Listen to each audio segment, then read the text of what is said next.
Thanks, Olivia. Yes, good morning, everybody. Really excited to welcome you all to this joint event with the PRCA Northern Ireland and Clearbox. Is scrolling news the new normal? So looking forward to hearing and debating that with our panellists. Just a heads up, the PRCA Northern Ireland is part of the world's largest professional PR body, and we have a growing presence in Northern Ireland, and with membership base made up of consultancies, in-house professionals, freelancers and students. We are running a number of events throughout the year, awards ceremonies, including our regional DARE Awards, and we have an active committee, some of whom are on the call this morning. So I will put my contact details in the chat function if anybody would like to get in touch or follow us on Twitter. And I will hand over to Olivia. Thank you. Thank you very much, Morag. So good morning, everyone, and thank you so much for joining us bright and early for this joint PRCA NI and Clearbox event. So I'm Olivia McAleenan, and I am a senior account exec at Clearbox. And I just want to say thank you to the PRCA for having me today to host this event. So as Morag has said, the topic we're here to discuss is scrolling news. And that's a term I'm sure many of you are familiar with. But for those of you who maybe aren't, it really is what it says on the tin. It's news that can be found while you're scrolling on your newsfeed.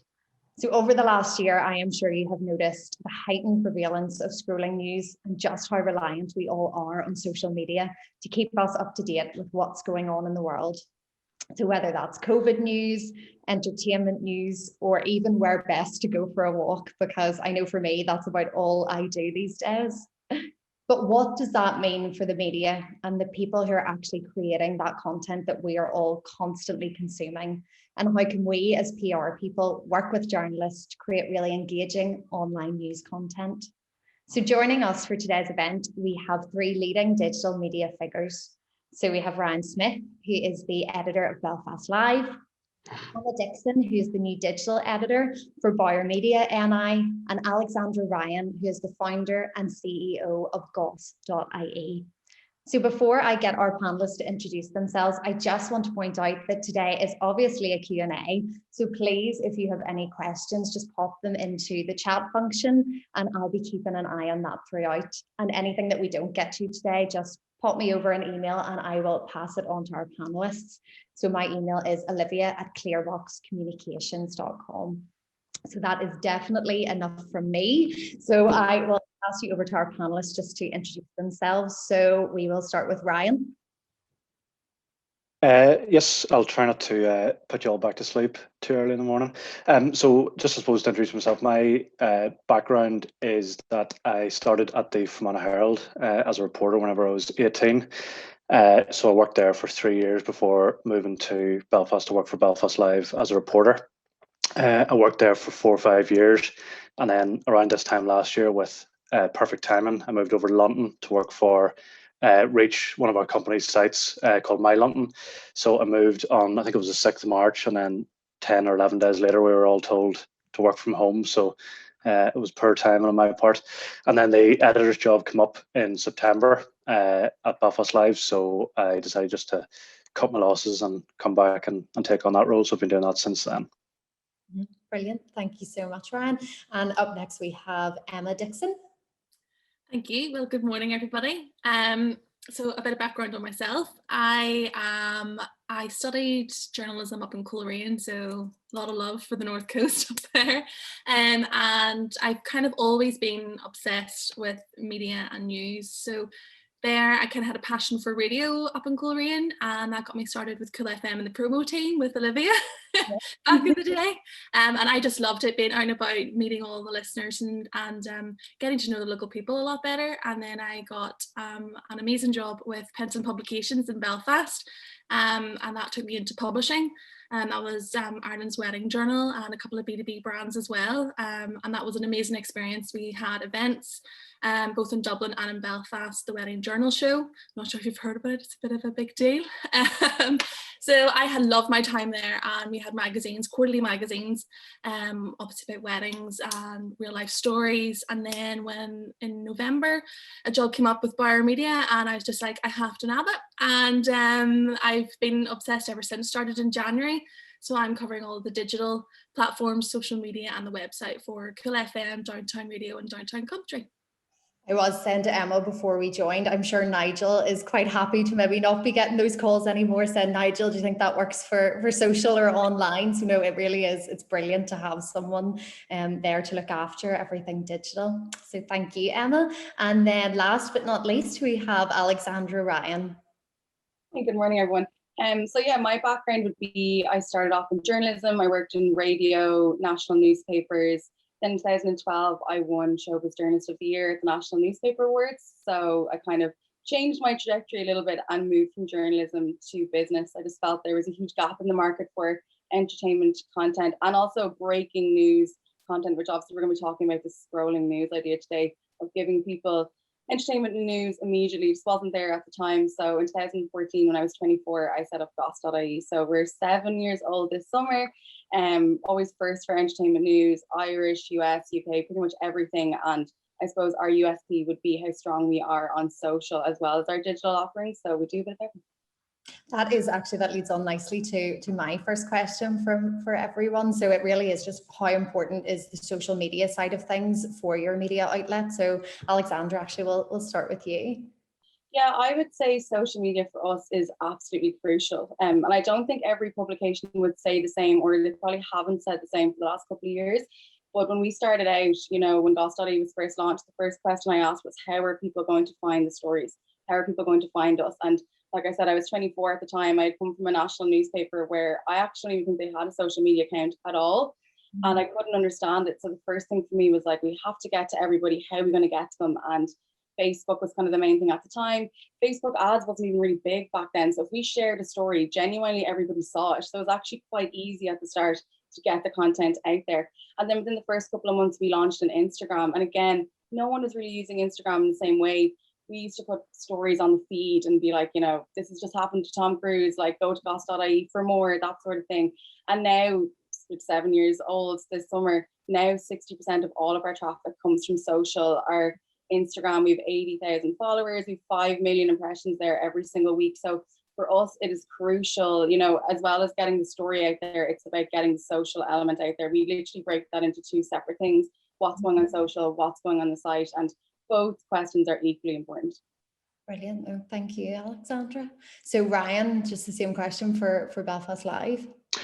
Yeah, I think it's fairly similar to what Alexandra was saying. I think the big thing that we would look at as well is you really have to treat every social media page differently, which I'm sure the other two on the call do the same. But it's not a case of one size fits all. So it's very much looking at what style of content works on Instagram, what style of content works on Facebook, and what works on Twitter. So I think maybe historically there was a kind of a links are everything type attitude to social media, but we're very much about treating each page with, I suppose, for want of a better word, respect that they deserve. So that's maybe putting native videos, creating content that's created specifically for Facebook or specifically for Instagram that doesn't necessarily always direct back to the website. So, all that feeds into basically, I suppose, at the end, driving people to trust the brand and to, come to us for whatever their news may be. If that's, breaking news, if it's local issues, if it's, I suppose, politics, which we've kind of got into lately. So it's real mixed, but it's massively important. I think overall, you have to really think, where are your readers going to be? If your readers use Instagram, and you have to be on Instagram. If they use TikTok, you have to be on TikTok. If they use Facebook, you have to be there as well. So we get a massive traction from our app and from direct traffic, but at the end of the day, more people are spending more time on the social media app, so we have to be there as much as we can. And the same for Bauer. Emma, I know with you coming in now, it might change things a little bit on your social accounts. So what's that probably going to look like over the next few months? Yeah, well, Bauer's kind of their drive is obviously on air, obviously 3 mega radio stations. So as breaking news comes in, it's get the story on the bulletins as fast as possible, and then it's kind of a pushing it onto social. But now that I'm in, it's trying to divert that from, yes, we've got the social content, but let's get them onto our website as well. And exactly as Ryan was saying there, that's something I find very different, because we've 3 very different audiences with the 3 different stations. So it's just kind of trying to make sure that you are delivering the right content on the right platform to the right audience. Exactly what Ryan had just said. And then just a question for all three of you. How has the last year kind of impacted what you've had to do? I know especially for Belfast Live, the Cool FM pages, you've been doing a lot of live videos. Is that something that you think you'll carry forward? I think, I suppose, first and foremost, obviously, everyone, it's nothing new that people are working from home. But then in terms of how that affects journalism, it just means that, you can't go out to meet contacts or, counsellors or community groups for a coffee, all that kind of thing. So I think all of our reporters really had to, I suppose, work harder than they normally would to find stories, because people come to expect a certain quality and type of story from us, as I'm sure they do from Alexandra and from Emma. But it just means that people had to work a bit harder to, uncover stories, because nobody wanted to be writing just COVID. And I think, I'm sure you'll probably touch on it later, but there's fatigue that comes with that. And there's an expectation from our audience that you're getting local stories, we're covering things that are going on in communities, and it's so much more difficult to do that when you can't actually be on the ground. So that was kind of the first big thing. In terms of how we adapted social, so like you mentioned, we've been doing live videos with the likes of Arlene Foster, Michelle O'Neill, Robin Swan, which is something that I don't think anyone was really doing to the same degree. And it was sort of like turning into almost broadcasters in a way. And it's, I got into online and print journalism so that I didn't have to have my face on camera or my voice on the radio. So had to kind of adapt to that. But again, that was all to do with, getting to the social media channels and getting in front of people as much as possible. And that was just a new way. So in terms of will it continue? I mean, I'd say it will. I don't see why it wouldn't. I think, talking about politicians there, but it could, we had the likes of Eamon Holmes and Shane Todd, who's a local comedian, on doing a live with us. So I think all that stuff could probably continue, and it's beneficial because it's easier for them to do as well. It takes away that whole kind of, having to make someone somewhere, a whole setup taking a long time, which obviously has its place. We do that as well. But if you're trying to get people, it's much easier to be able to get them on a Facebook Live where they can just set up their iPad or their laptop and talk to you for 20 minutes. So I think all that will continue. And those are probably the main things. But really, I think people probably had to push themselves a bit harder to find the stories and to make sure that we weren't just COVID heavy, and we're kind of trying to keep the mix up as much as possible. Yeah. And then what you've kind of touched on, I was going to touch base with Alexandra as well in terms of the Gossies. Like, that was a huge transition for you all to have to move that to virtual. How did you find that with your awards process? And is it maybe something going forward that will change things slightly? Yeah, that was a fun, wild couple of months. Yeah, so the Gossies, this is our 6th year. Normally we do a normal live event. Like last year we had it in the Mansion House. We had like 300 people there. So pretty much during the summer when we were actually coming out of the lockdowns, I just made the decision that it was going to be virtual. I just had a feeling we were going to be back in some very high level lockdown by the time this came around.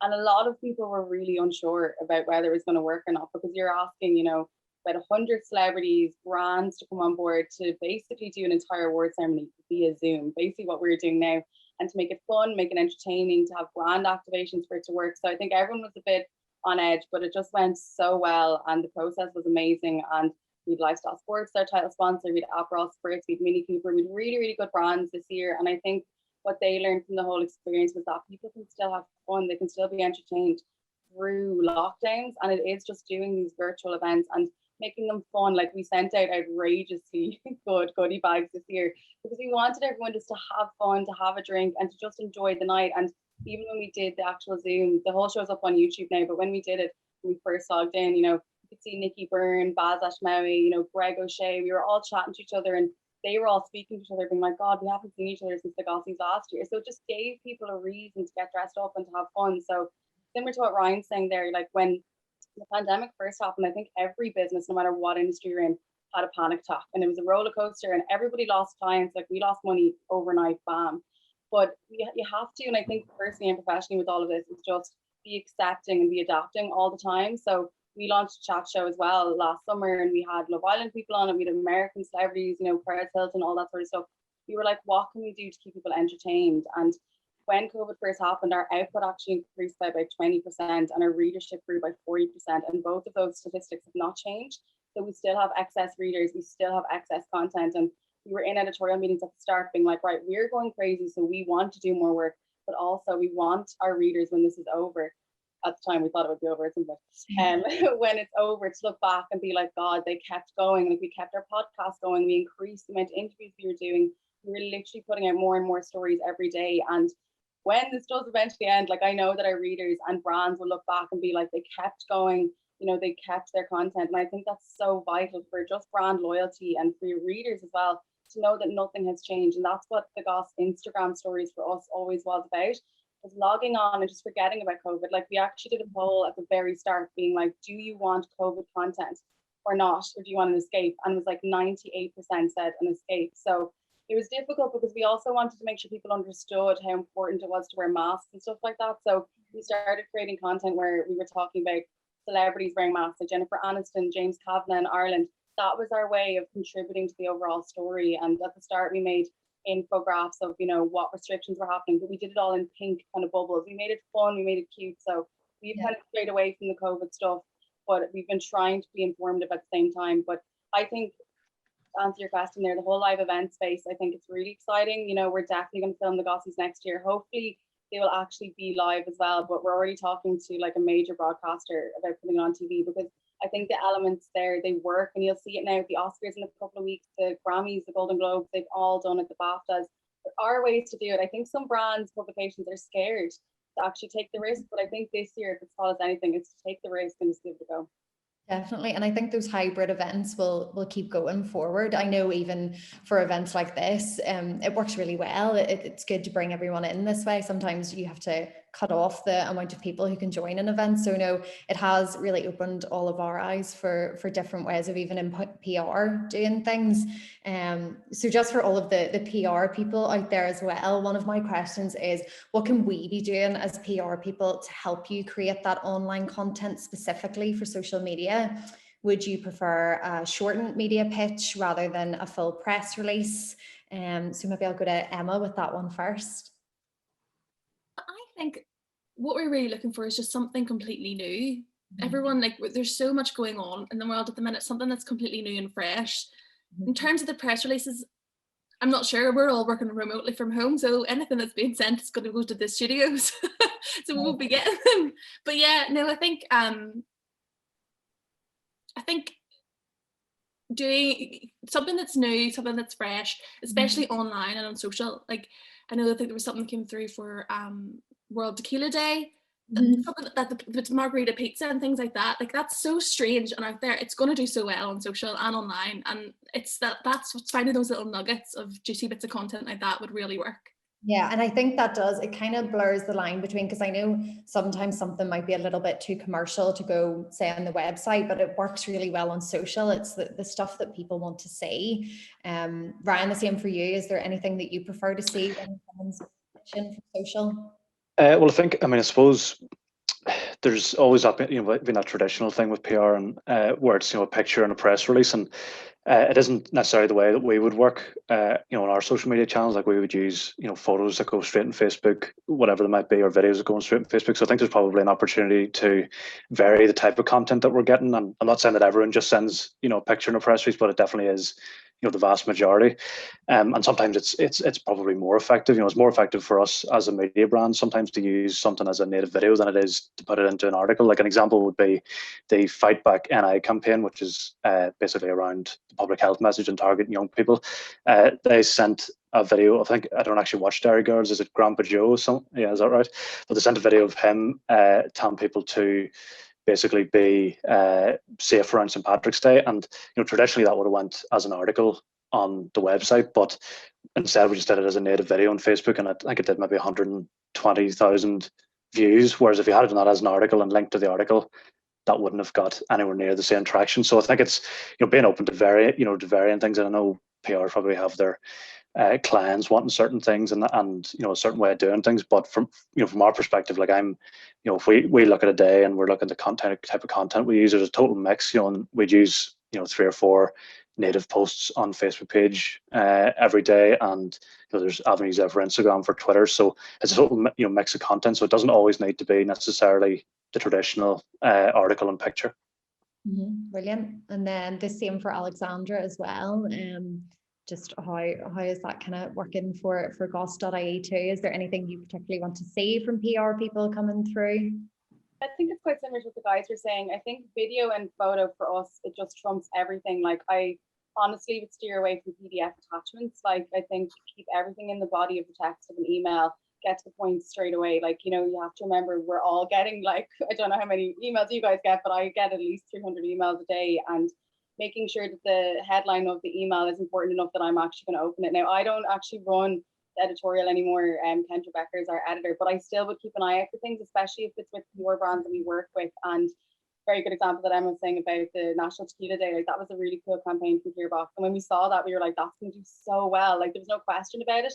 So it's how it's worded, it's what we get sent. Video content is huge. I can probably count the amount of videos we've been sent from viewers this year, which is not a good sign. And I mean, the last 12 months being this year, videos will always do really well, like 80,000, 120, 200,000, if it's interesting. And I also think as well, when we're getting emails, because we're a celebrity driven website, I think you have to be careful of understanding what's newsworthy for us. So like if there's a campaign coming up for dog food, for example, we're not going to run it. But if you have a Love Island star holding the dog food or talking about her dog, we're going to run it, and then we're going to give it a mention. So I just think it's being clever with how you angle the content and finding little kind of loopholes depending who you're speaking with. Like an email to Belfast Live should be completely different from an email to Goss.ie because we're different publications. And I think sometimes from the editorial perspective, we would get annoyed if we get lots of PDFs that contain images. So then we'd have to go into PDF, screenshot the image and put that on our Instagram. So it wouldn't be worth it. It's a lot of extra work and the image won't be clear quality. So we like getting WeTransfer links, Dropbox, you know, we can have a look through all the different images, and we're probably 100 times more likely to use something if there's a good image or a good video. And you're fine, Alexandra, to use video content that comes. It doesn't need to be created by Goss.ie. It can be sent from. If it's not, like Ryan's example was good, like having that celebrity talking about something. Like we often use clips, you know, even that guy Adam who was on the Late Late Show this Christmas, you know, he's kind of still coming up. Anytime we see him talking about anything, we throw it straight up, and it's like 200,000 views. And like I was saying at the beginning, our editorial and our social, they're two different things. So we might be like, let's throw this on Instagram. It might not make the site. Now with Adam, it has.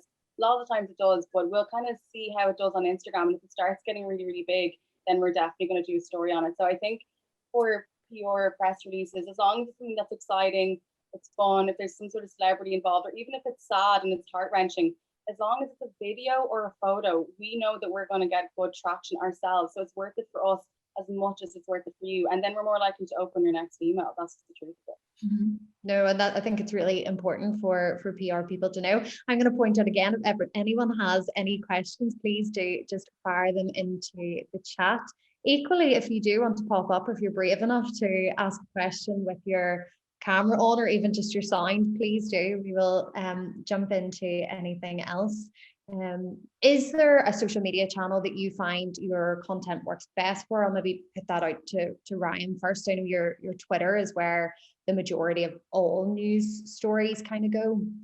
Well, I think, you know, sometimes people can look at, you know, our Facebook page is far and away our biggest page. I think it's nearly 400,000 followers now. Instagram's about 80,000 and Twitter's about 80,000 as well.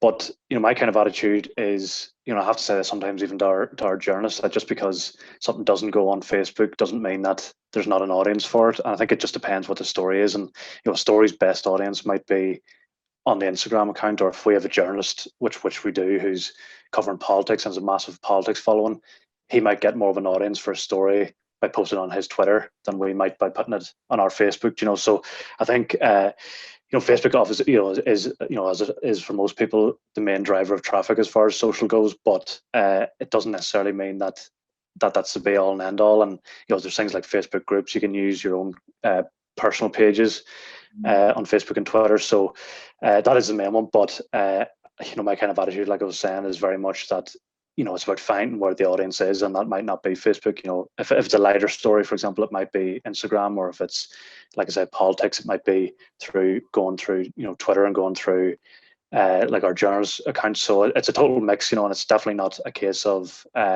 just because something wouldn't go on our main Facebook page that it's not going to be read. You know, we also got an app that is downloaded by about 50,000 people, which are our most loyal readers, and they'll read different stories than someone might read on their Facebook page as well. Brilliant. No, and the same to Bauer as well. So Emma. Yes, so our Kill FM Facebook page is huge, so that's one of our biggest pulls. Instagram as well. There's like over 100,000 people on Kill's Instagram page, but at the minute we're not really well, before we weren't really doing anything with it. We would have like, you know, obviously huge engagement on the grid post, but we've like obviously the swipe up and things there. So that's something like a real initiative we're trying to pull forward as well. That content will vary because sometimes, you know, if you have a breaking news from Arlene and Michelle, that's going to get huge swipe ups on it. And, you know, necessarily you wouldn't say that maybe the cool audience would be as invested in that as compared to Downtown because they're an older audience. So yeah, it's constantly trying to find what works on which platform. But yeah, Facebook and Instagram are our big ones. Twitter as well, it's pretty big. And then again, we also have an app too, like Reddit said. So there's a lot going on and a lot to manage. But yeah, it's always good fun. And yeah, Facebook as well, those videos, again, like the guys had said, videos just do insane on like in terms of comments as well. The COVID stuff with Arne and Michelle, I was quite shocked when I really started and got in, like dived into it, that people, they engage with each other in the comments. I don't know if you guys find it with your readers as well. Like they have conversations in the comments about things that are going on, which I'd never seen in any other platform that I was working with. So yeah, Facebook's really interesting. I'm not sure, there's always like an algorithm and games to try and play on Facebook as well. That's always tough to try and beat. And Paolo, who's on the breakfast show, he's all into that. So he's constantly, he'll send me messages being like, oh, we need to do this, we need to do that. But yeah, it's Instagram, I think, is something that's going to go even bigger for Cool. Downtown as well, because we've even on the swipe ups, I think the younger generation know to swipe up on an Insta story. Sometimes the older generation don't. So it's putting that rather read more or a swipe up actually on a Downtown graphic has really helped as well. Brilliant. And then Alexandra, the same. I know your Instagram is really prevalent. I know I get sucked in every day. I'm scrolling away, looking at things, swiping up. You do it really well where you entice people in. You'll maybe put an emoji over them. So I'll always think, I need to know who that is. Is Instagram probably your main platform? Yeah, we've kind of created that addictive sort of what is going on. I need to find out, I need to swipe up. It's funny hearing the guys talk about Facebook because honestly, Facebook, I could honestly leave it. I don't really care about it that much. We use it, like we post every single piece of content, by the way, on every single channel. So we'd have about 20 Instagram stories a day and about, I don't know, 50 tweets a day, probably more than that. But when we even look at our reports every week, I kind of don't even look at the Facebook. I know it sounds terrible because our readers are 25 to 35-year-old women. They're not really on Facebook. Like we do get stories that do quite well, but if Facebook didn't exist, it wouldn't bother me that much. Instagram is where it is for us in terms of the actual click-throughs are massive. So we'd have about 30,000 people on our stories every single day. And, you know, around the Gossies went 50,000. And then when we put up videos or posts, kind of like what Emma was talking about, we see such a high level of interaction. Like we did a survey recently with CrowdTangle and we had 60% share of all the voice female focused publications. So that is literally the video, the interactions on the photos, stuff like that. And then we did a survey a couple of weeks ago on our own and we had 3,500 people take part in it. So what we see with us is that, yes, we're a news publication. We have that editorial offering, you know, you work with us, your stories are going to be on Google News, all that sort of stuff. But we're also positioned as an influencer in a way because people are dying to see what's on our stories. They're swiping up, they're interacting, they're buying stuff if we have them up on our stories. So we're quite different. I'd say we're very unique in what we do. I've never seen another publication do Instagram the way that we do it, but it's what works the best for us. And people jump in and out of the stories all the time. Like we never get feedback that they want just a link to Goss. They prefer just seeing the stories. They'll decide if they're going to swipe up on this one or else the next time. And you know, all of our readers, they read about 1.6 stories each. So that means the Instagram stuff is working. So for me, Instagram, Twitter also is massive. And I always think it's really underrated, but because we're breaking news, a lot of our stories would land on Google News straight away and they'd kind of, you know, they'd get into the Twitter highlights and Twitter moments because we've been so fast.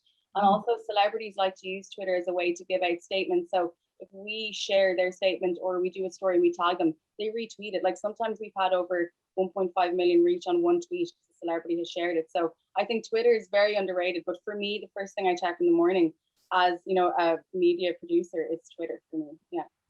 No, that's brilliant. It's really good insight for people as well. And would you pick up on stories then, as you say, from other people or even like PR people that you will take from Twitter? Yeah, like I don't do the content as much anymore, but I know when I started Goss, like I followed pretty much every single editor in Ireland, Northern Ireland, UK, LA, New York, everything. And they'd be like, we have a story come up in 10 minutes that Meghan Markle is pregnant. And I'd be like, Meghan Markle is pregnant. And it would be up before their own story would be up. So that's kind of how I've trained the guys in the team as well, is that we have to know things literally before they're happening. Like We've broken news stories before TMZ, before the Mail Online, because we're following the right people. We might be following the rep, or we might be following the person. And that's what's changed a lot over the last 7 years since I started Goss, is that the idea of reps and statements have kind of disappeared. You know, like Cardi B is going to get on her own Twitter and say something outlandish. Kanye West and Kim are going to announce their separation on their Twitter. So we have to be alert all the time. And I think there's a lot of other publications that they might see a story happen like that at 11 o'clock at night, but they mightn't do it till the next day. Whereas we're like glued to our phone. We're like, we have to do it now. So I think that's the difference. But Twitter is so handy for that. You can just see things in real time. It's brilliant. It's great. I can see some questions coming through in the chat, which is brilliant. So our first one is, and this is one that I always do wonder as well, on a scale of kind of 1 to 10, how annoying is it when PR people follow up and ask if you've received the press release? I know for us it is sometimes just to maybe bump it back up onto the top of your email list, but what's the best way for us as PR people to kind of manage that? I'll maybe fire that one out to Ryan first. You're gonna make me public enemy number one here, Olivia. I think, in fairness, like, I'll not lie, it can be annoying. And I think in general terms, if a story comes in and it's of interest, you know, I know personally speaking, I'll pick it up. You know, we'll pick it up. If it's not of interest, you know, obviously do our best to kind of reply to people and say that it's not of interest. But if we don't, you know, generally it just wasn't of interest, you know. So I think, you know, not necessarily against, you know, a follow-up call, but I think when it becomes, which it does, you know, 3 or 4 follow-up calls or follow-up emails, that does get annoying. Maybe the onus is on me then to say, which I probably do, but to say no. But you know, I think I cannot understand the pressure that PR people are under to get things to land. But in general terms, I think if the story's good enough, or if it's interesting enough, it'll probably be picked up in the first round. Like, no, and it's interesting for me. Like, I do feel that, and but it is sometimes good. Like, if it's a no, just say it's a no. It actually helps us to then think, right, well, what do we need to do with that story to maybe make it a little bit more newsworthy? So no, that's brilliant. And then hit to hurt your feelings, just no, I think we're all skinned in PR. We can take it. Emma, is that something you find as well? Yeah, I feel sometimes a little bit guilty when I get those emails, like following them up. But yeah, I think I understand. Like, everything, all of us kind of know exactly what's going on. So it is like, I do kind of tend, I haven't quite got to the stage where there's 3 or 4 follow-up emails. If I get a second, I'm kind of like, oh, I'll just shoot them a quick email, be like, oh, I'm on that, or this isn't really for us. Yeah, but there's a lot that's come in the last couple of months there, since I started. So obviously we didn't get that many with weddings all being cancelled last year, so back into the swing of it now. But yeah, it's just being on top of it, I think. And everybody, like, we understand you want to get out there, or there's like a deadline for it. Just clear communication between everybody, really. Again. And then we've had another question as well. We've talked about video, but what about audio clips included with press releases? Is if a brand sends a short audio clip or quote or explanation for something, is that useful for you? For me, yes, definitely it is, because I'll shoot it onto the news team straight away, because they'll be all over it. That's one of the big things with everyone working at home. The news team as well, they're working from home, so a lot of their interviews and stuff, it's all done through WhatsApp. So anything that has audio in it, and I think they would be interested in, and they're kind of as well with everything going on with COVID. Nigel has a really good like outlook on it. He's like, especially at the weekends, we need brighter content up there. You can have horrible news on a Friday, but he's like, we need something that's better. And it's going to perk people up at the weekends for sure. So anything that has audio, fire it through. We'll always take it. And then Alexandra, is that something, would you take an audio clip, or is it mostly kind of video that you're looking for social? Definitely video for social. Audio would only really be for if we were sent an interview or something with the celebrity and we wanted to listen to it ourselves. But if we got an audio from PR, no, we probably wouldn't really. No, and it's, I guess for broadcast, it's perfect though. Yeah. And then what do you kind of see as the next big trend for social and digital?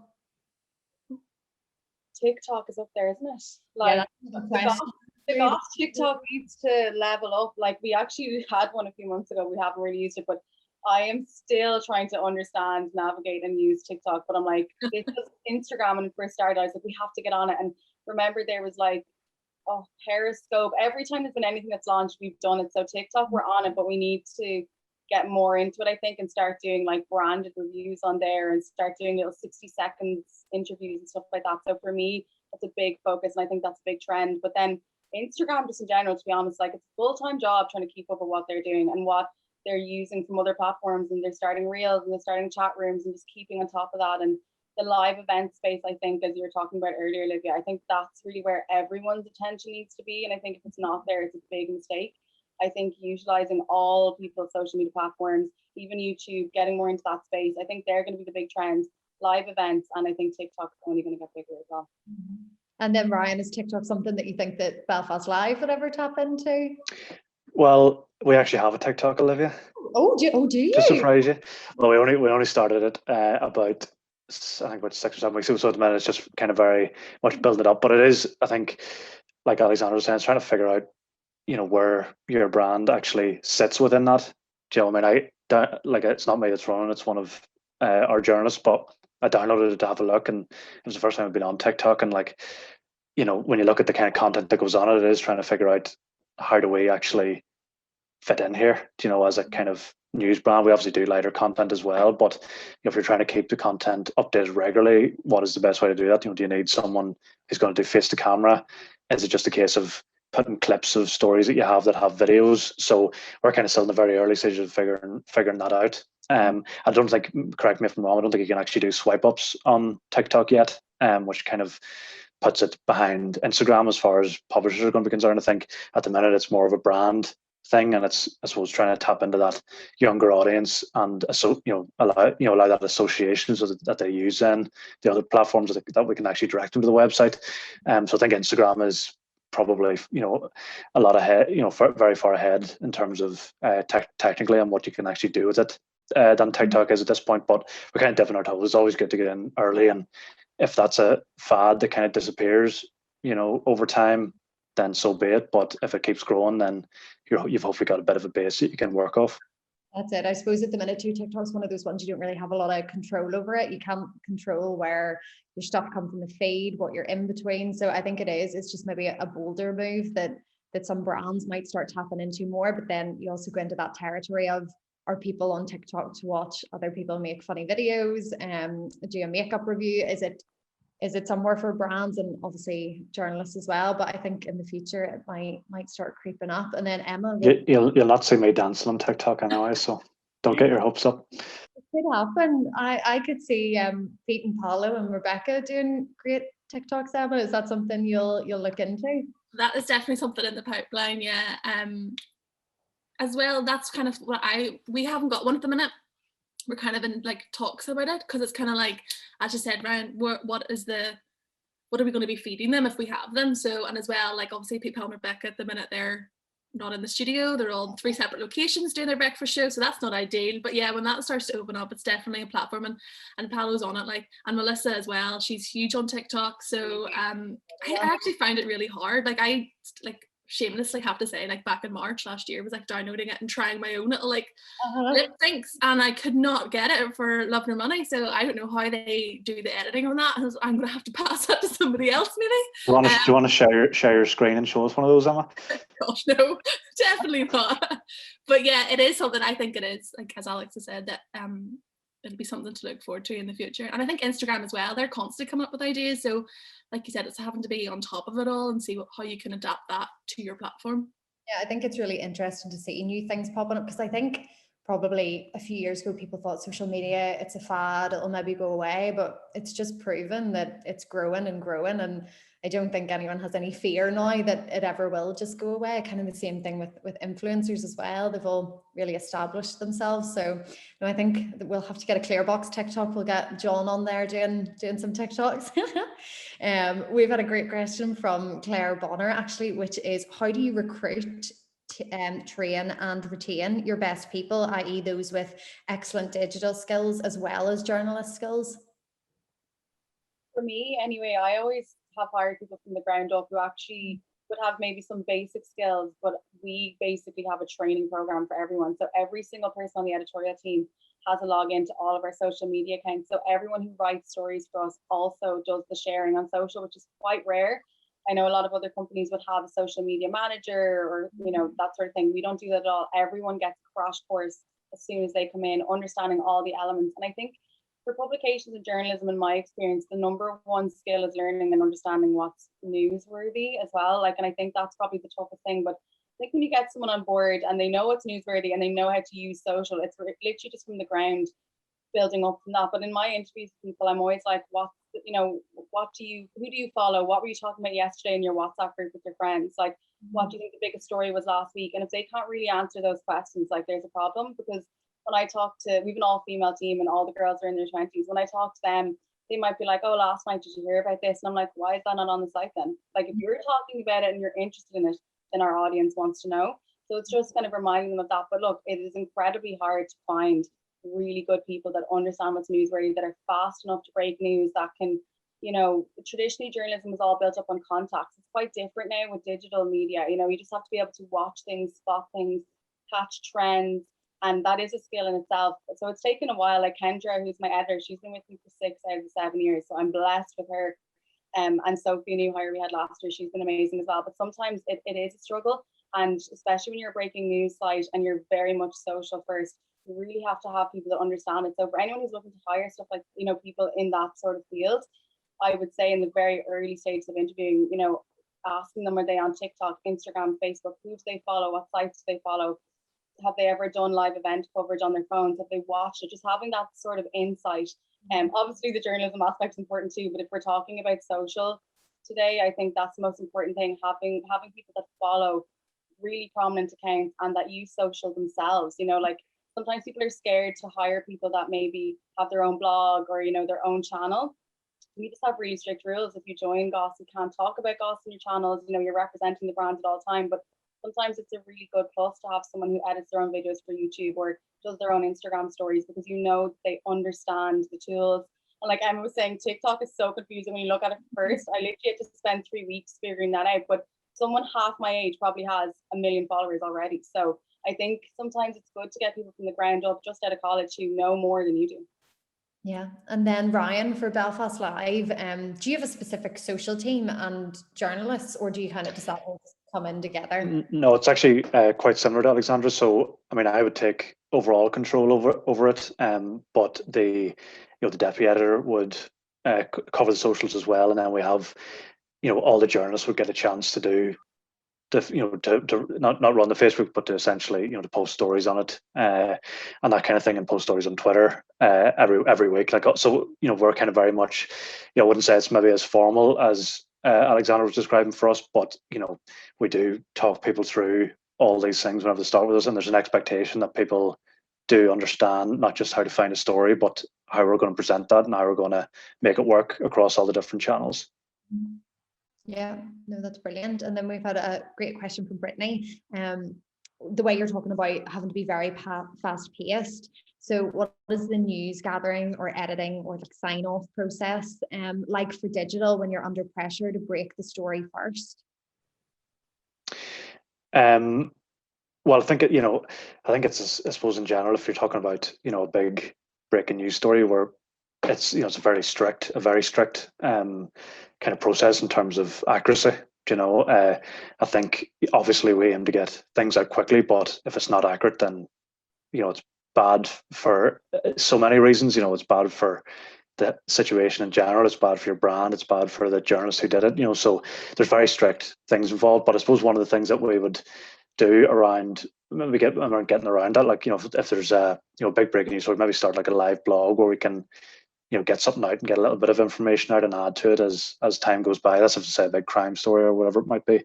So that kind of gets you around the maybe time frame thing. So it's like, if you couldn't do a full story based on, police closing a road, but you can start a live blog saying, because you can sometimes know things unofficially that haven't been verified, but you have a fairly good idea. So you can start a live blog and say something like, police have cordoned off XXX, and you can start adding to it as you get confirmation or as you get, official confirmation, or if you have someone at the scene who's able to verify things. So that kind of gets us around, a live breaking news story.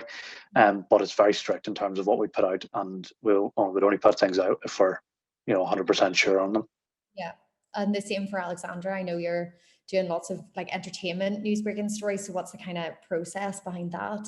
It's very similar to Ryan, and I think he's made a really good point there. There's a lot of people that would look at a site like Goss or any sort of entertainment in general and think we're just going to throw up anything, and that is not the case. The libel and defamation laws are so strict, and they're the complete opposite to America, basically. So if there's a story on TMZ tonight that, you know, someone's been shot dead, like, we have to verify that on our own, like we do, and we actually always verify our stories. So we have a similar problem in that we want things to go out straight away, but we also have to make sure that it's correct. So normally the first thing we would do is a very bare bones story, like literally only 4 paragraphs. You know, this is being reported, we've contacted their reps, this is what we've heard. You know, if a celebrity has died, which normally happens at like 11 o'clock midnight here, it's normally like a US celebrity.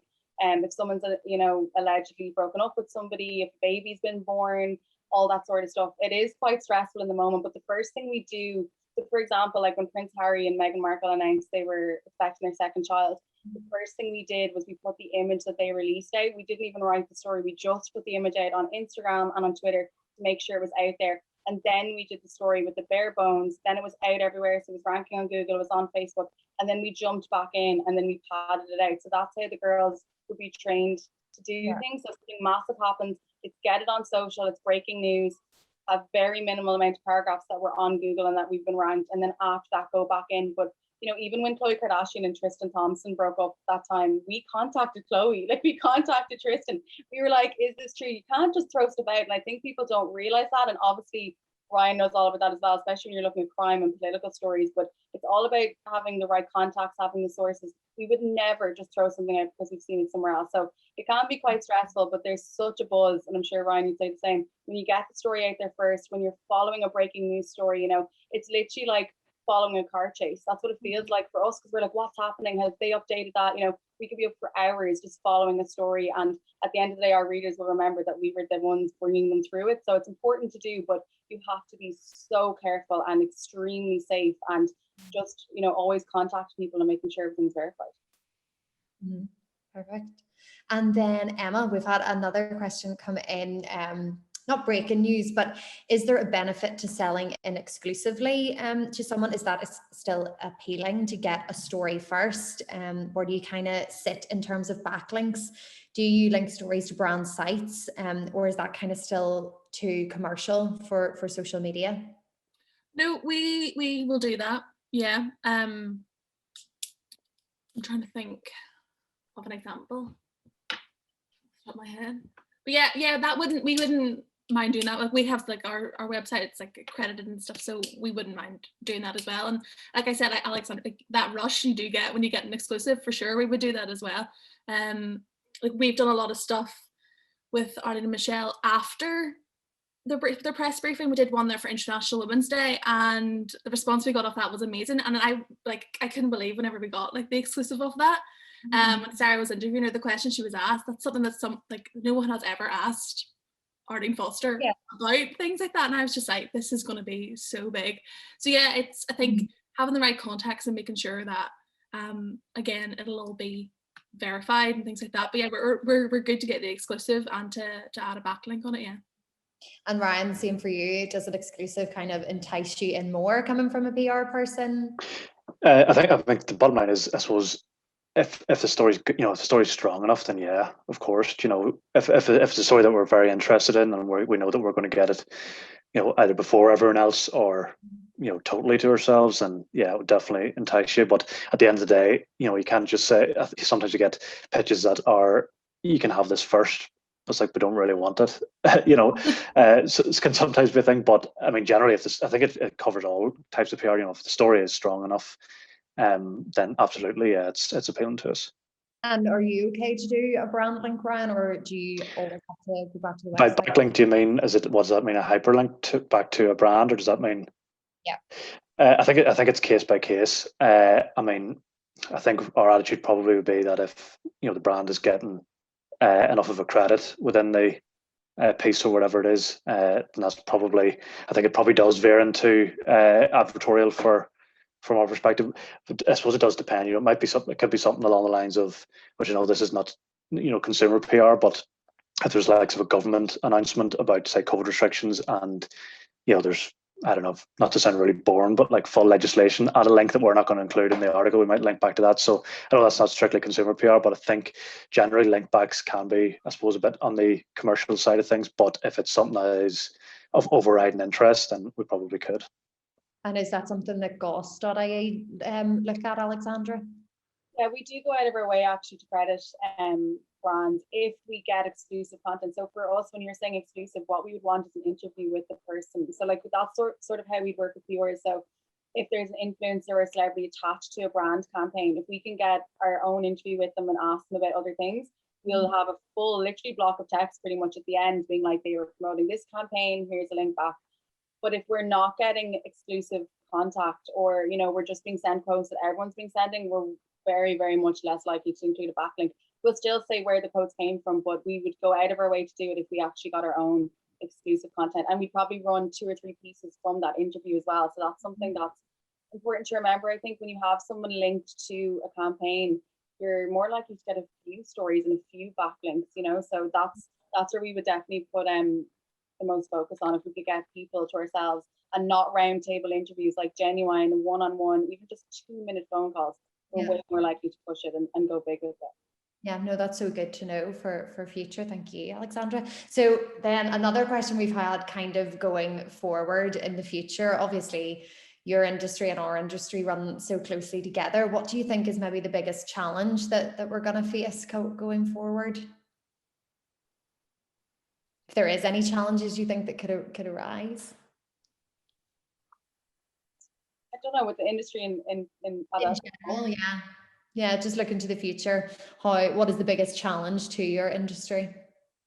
I think for the media industry and the PR industry, challenge is just keeping, I suppose, in contact with all of our readers and with all of your consumers and with all of your clients, because everything is still virtual. I think it's something we're going to struggle with for a long time, and just making sure that we're still keeping everybody interested and keeping everybody excited. I'm sure from your perspective as well, people used to having events and getting products into people's hands, and that's just not happening anymore. So it's finding new ways to do that.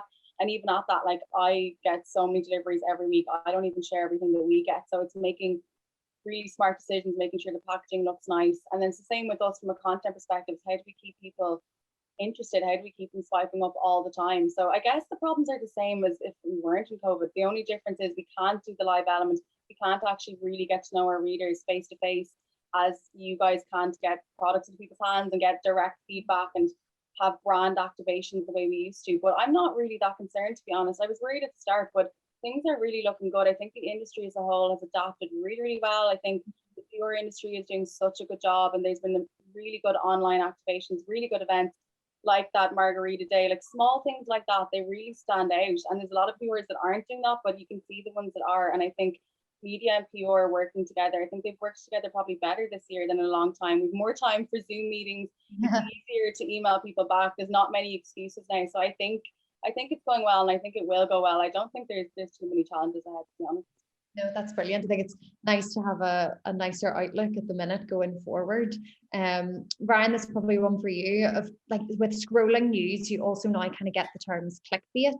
So how important is the headline of a press release to the overall story?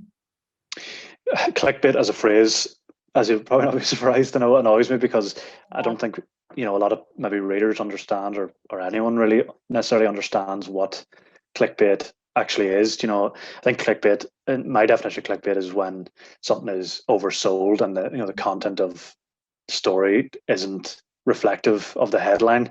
But people use clickbait because I'm sure, in fact, I don't know if you get it, Alexandra, but in terms of like showbiz stories, if we do a showbiz story, sometimes people call that clickbait, and it's like, well, it's not clickbait because there's a false story here. It's just because you're not interested in it doesn't mean it's clickbait.